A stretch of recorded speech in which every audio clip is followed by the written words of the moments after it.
Hello বন্ধুরা, শুভ সন্ধ্যা সবাইকে। আজ সন্ধ্যায় বৃন্দাকে নিয়ে একটু বারান্দায় এসেছিলাম। ও দাঁড়িয়ে দাঁড়িয়ে সন্ধ্যার মনোরম দৃশ্যটা উপভোগ করছিল আর মায়ের সাথে দুষ্টু মিষ্টি খুনসুটি করছিল সে।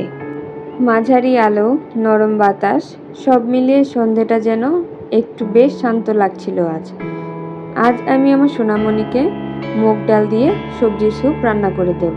সবজি হিসেবে নিয়েছি সামান্য সবুজ ক্যাপসিকাম,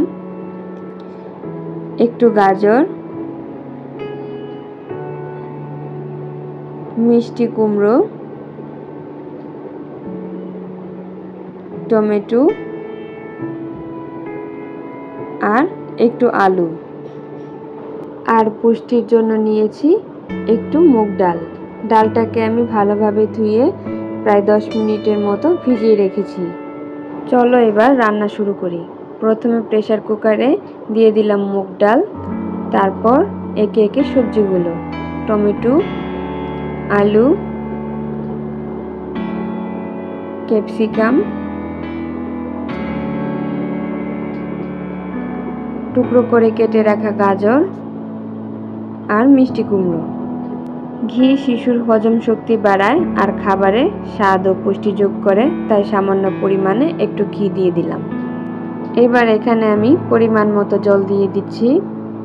এবার আমি প্রেসার কুকারের ঢাকনাটাকে লাগিয়ে দেব। ডাল আর সবজিগুলোকে সেদ্ধ করার জন্য আমি 3 থেকে 4টা সিটি দিয়ে নেব। এই ফাঁকে বৃন্দা তার ওয়াকারে বসে এদিক ওদিক ছোটাছুটি করছে। এবার আমি প্রেসার কুকার থেকে সবজিগুলো আর ডালটাকে একটি ব্লেন্ডার জারে তুলে নিয়েছি। একসাথে সবগুলোকে ব্লেন্ড করে নেব। তারপর স্যুপটাকে আমি একটি বাটিতে ঢেলে নিচ্ছি। এই যে আমাদের আজ সন্ধ্যার স্যুপ তৈরি। এই স্যুপে আছে ভিটামিন, মিনারেল আর প্রোটিন।